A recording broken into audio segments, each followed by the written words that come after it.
지금 엄영수 증인의 이전 발언에 대해서 봉지욱 참고인이 위증을 한 것 같다 이렇게 얘기를 했어요. 봉지욱 참고인, 네. 어떤 부분을 위증한 것 같다라고 얘기했습니까? 일단 본인이 법정에 나와서도 대북 사업의 목적을 유한영철 변호인이 물었을 때 주가 보형의 목적이 있는 것 같다고 답변을 한 사실이 있죠.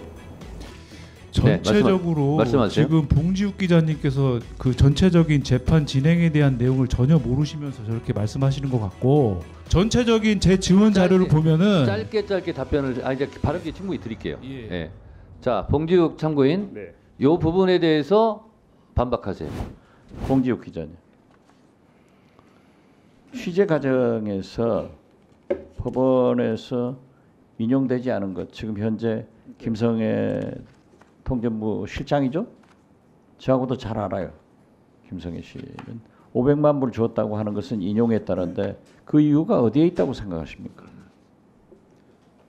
일단은 그 국정원 블랙 요원이 작년 6월과 7월 그리고 지난달 법정에 2차례씩 나와서 총 4차례 증언을 했는데 지금 이화영 부지사 말씀하신 부분, 스마트팜 비용 500만 불 대납 그 부분은 안부수가 그냥 말한 전원을 적은 것이고, 그냥 적으면 이건 사실 첩보는 되진 않는 것이기 때문에 확인은 거치지 않았다고 분명히 이제 반복해서 얘기를 하고 있고, 뭐라고 얘기를 하냐면 내가 생각하기에는 지금 김성애가 개인적으로 돈이 필요하거나 통일전선부가 곧 있을 북미 회담의 거마비 돈이 필요한 상황이다. 그래서 내가 안부수 협조자에게 김성애를 만나면 물어볼 것, 김성애가 이렇게 대답하면 가장 질문과 가장 답변을 줬다라고, 그러니까 임무를 줍니다. 그래갖고 지난달 그 블랙 요원이 다시 법정에 나와서도 똑같은 대답을 했어요. 그거는 그 국정원 문건의 그 보고서에 있는 것은 문장 그대로 읽으시면 안 된다는 것. 그러니까 사실은 그것이 아닐 수 있다. 그렇게 얘기를 했는데 그런 것들은 다 배제가 되고 판결이 됐더라고요. 네. 네. 그리고 이제 한 말씀 좀 드리면, 조금 전에 그 엄영수 비서실장은 제가 취재 과정에서도 전화를 많이 드렸었는데 지금 좀 약간 위증을 하시는 것 같아요. 본인이 검찰 진술하고 법정에서 증언한 걸 보면 2019년 7월, 이제 저분이 이제 비서실장이 되신 게 2019년 5월이에요.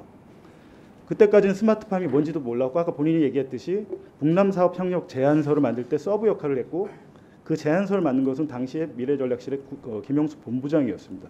본인은 그것을 알 수 없는 위치였는데 검찰에서는 계속 모른다고 하다가 검사가 그 50억이 혹시 스마트팜 비용 아니에요로 물으니까 그게 그런 것 같습니다라고 말을 하면서 논란이 됐었고, 그리고 또 쌍방울의 대북 사업은 주가 부양이 목적이라고 본인이 검찰에서 진술했어요.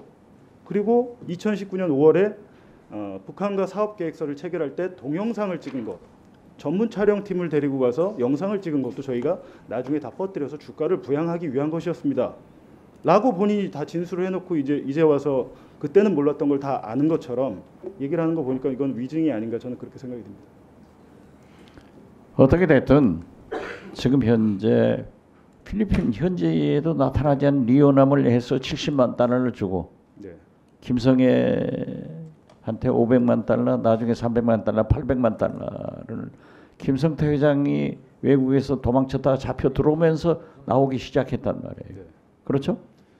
2022년 11월 달 언론 보도를 보시면 김성태 회장이 도피 중에 필리핀 마닐라에서 거액의 도박을 했다는 기사들이 많이 나왔습니다. 검찰이 확인을 하고 있다고 했고요.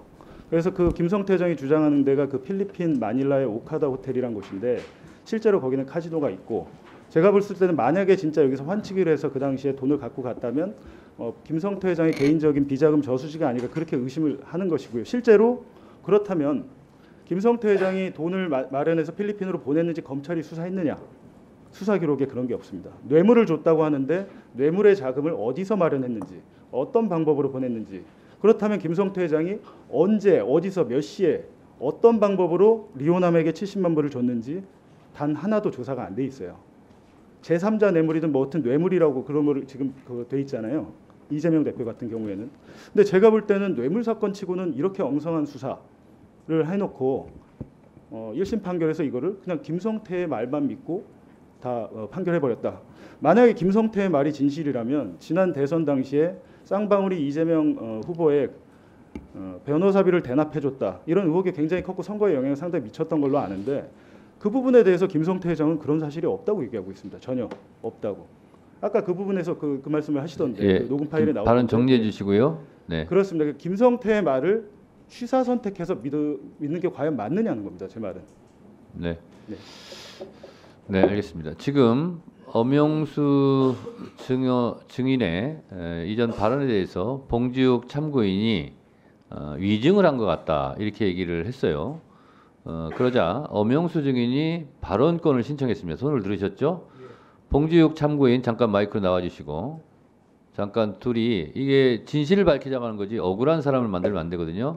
엄영수 증인 일어나 주세요. 거기 무선 마이크 주세요. 자, 어떤 부분 봉지욱 참고인 네. 짤막하게 답변하셔야 됩니다. 네. 어떤 부분을 위증한 것 같다라고 얘기했습니까? 일단 본인이 법정에 나와서도 대북 사업의 목적을 변호사 유한영 변호인이 물었을 때 주가 보형의 목적이 있는 것 같다고 답변을 한 사실이 있죠.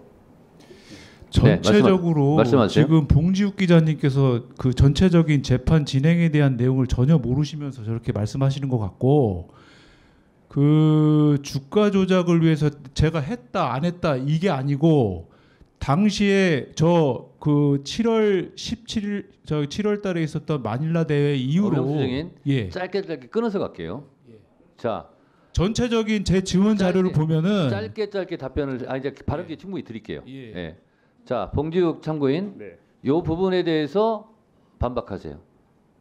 지금 얘기한 부분에 지금 뭐라고 말씀하시는지 모르겠는데. 네. 제가 지난번 최상병 창문회 때도 얘기를 했습니다. 자, 제가 진행을 하는 겁니다. 둘이 상대방이 대화를 못하기 때문에 제가 진행을 하는 거예요. 자, 엄영수 증인 예. 저한테 발언권을 신청했어요. 예. 봉지욱 기자가 얘기한 부분에 대해서 본인이 지금 억울하니까 손을 든 거 아니에요. 예, 그렇습니다. 그거를 짧게 얘기하시라고. 저는 저런 취지로 발언한 적이 없습니다. 자, 됐습니다. 봉지욱 참고인 이 부분에 대해서 본인이 발언한 부분에 대해서 인정을 못 하겠다는데 본인이 그러면 저 발언에 대해서 할 말 있으면 하세요. 엄영수 비서실장은 2023년 7월 4일 증인으로 나와서 이화영 측 변호인이 주가 부양을 염두에 두고 안부수를 나노스의 사내 이사로 영입한 것이야라고 묻자 그런 측면이 있습니다라고 대답을 했고 또 N 활성화라는 카카오톡 대화방에서도 안부수나 뒤에 계신 김영기 차관 등을 영입했을 때 댓글 작업을 하자 하는데 본인이 안에 같이 작업을 했던 분입니다. 네, 됐습니다. 자, 엄영수 증인 이 부분에 대해서 할 말씀 하세요. 아까도 말씀드렸듯이 전체적인 제 증언의 내용을 보셔야 됩니다. 지금 봉지욱 기자님은 봉지욱 참고인이 말한 부분에 대해서 본인이 할 말 있으면 하시라고요. 반박하시라고요. 아니 그렇게 짧은 부분에 대해서만 반박하고 이런 게 아니고 저는 말씀드렸듯이 봉지욱 기자님이 말씀하신 것처럼 제가 이거를 주가 조작을 위해서 500만 불을 보냈다 이런 내용이 전혀 없습니다. 저는 제가 말씀드리고 싶은 본인이 거는 그런 증언을 법정에서 한 적이 없습니까? 예, 저는 500만 불이 주가 조작을 위해서 했다는 그 발언을 한 적이 없습니다. 자, 봉지욱 그럼 참고인 이 부분에 대해서 말씀하세요. 잘못 이해를 하신 것 같은데 본인이 주가 조작을 위해서 500만 불을 보냈다는 게 아니고 그때 당시에는 500만 불의 용도를 모른다고 했다가 나중에 와서 검사가 그런 얘기를 하길래 그때 당시 50억 얘기가 있었는데 혹시 그 500만 불이 50억인 것 같습니다라고 법정에 증언을 하셨어요. 제가 아까 여기 앉아서도 이분이 하신 그 법정 증언서와 검찰 진술서를 쭉 다시 봤습니다. 혹시 제가 착각을 했을까 봐. 그리고 아까 말씀드렸듯이 각종 동영상 전문 촬영 팀을 대동해서 돈을 주고 그걸 찍은 것은 회사의 홍보를 위해서 주가를 부양하기 위해서 목적이 있다라고 본인이 검찰 진술하셨잖아요. 자, 직접 묻지 마시고. 자, 이 부분에 대해서 엄영수 증인 할 말씀 하세요. 제가 계속 말씀드리지만은 지금 봉지욱 기자님은 사실관계를 전혀 잘 모르시는 상태에서 부분적인 그 증언 내용만 발췌해서 저렇게 말씀하시는 부분이 있고 아울러서 봉 기자님이 저한테 6월 4일 날 한 번, 그다음에 6월 4일 날 오후 12시 47분, 오후 6시 42분 두 번의 문자를 보냈습니다. 그리고 전화는 한 통 따왔었습니다. 뭐냐면 저 부분에 대해서 말씀하시면서 그런 적이 있냐 없냐 다짜고짜 그렇게 말씀하시길래 제가 일이 바쁘니까 나중에 통화하시죠라고 끊었습니다. 그 다음에 말씀하신 그 제보자 그 형수라는 분이 저한테 전화가 왔습니다. 어떻게 왔냐면 봉지욱 기자님한테 협조를 잘해라. 안 하면은 나중에 민주당에서 이재명 대표가 대통령이 되면 쌍방울 김성태 회장님하고 쌍방울 그러면 초토화시킬 거다. 그래서 자기도 겁이 나서 얘기했다. 이런 얘기를 저한테 했습니다. 그런데 이런 정확한 내용도 모르시고 저한테 자꾸 이렇게 얘기하시는 거는 정말 이건 잘못된 알았고요. 거라고 지금 생각합니다. 알았고요. 봉지욱 참고인 그러니까 지금 요 부분에 대해서 네네. 그럼 반박하세요. 당연히 저는 반론을 받기 위해서 전화를 한 것이고요. 제가 전에 듣기로는 저 반대입니다. 본인이 그 검찰에서 했던 진술들 그런 것들이 김성태 회장이 알고 굉장히 이렇게 많이 고초를 겪었다고 알고 있고 본인이 회사를 옮기고 싶지만 지금 갈 데가 없어서 힘든 상황이다라고 생각했는데 오늘 뜬금없이 오후에 나오신 걸 보니까 회사의 지시를 받았겠구나. 그렇다면 그 회사의 의원님 제가 검찰 조사 전화를 저기- 받았으면은 엄영수 증인 잠깐만요. 예, 그러니까 마저 회사나 예를 들면 김성태 회장한테 그럼 누가 지시를 했을까라는 추론은 당연히 드는 것인데 기자가 당연히 그 기사를 쓸 때 이분에 대한 기사를 썼어요. 물론 실명 기사는 안 썼지만 반론을 받기 위해서 한 거고 지금 말씀하신 저 내용은 뭔지 모르겠지만 본인이 증명하셔야겠네요. 왜냐하면 본인이 통화했던 분이 제 제보자인지 아닌지 모르는 상태에서 본인이 저렇게 얘기를 하시는데 네, 알겠습니다. 알겠습니다. 자, 이렇게 마무리하고요. 본인들이 지금 오고 가면서 이제 서로 주장을 하셨는데 마지막으로 1분씩 마무리 발언 드리겠습니다. 자, 엄영수 증인 1분 발언하세요.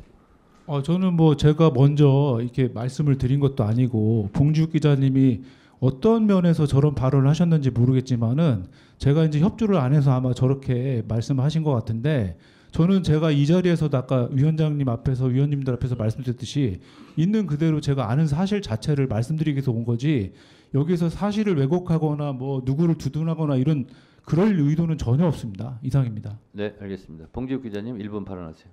어떤 부분이 위증이었는지 검찰 진술 기록 그리고 법원 증언 녹취서를 제가 따로 제출을 하겠습니다. 이상입니까? 네. 네, 두 분 앉아주세요.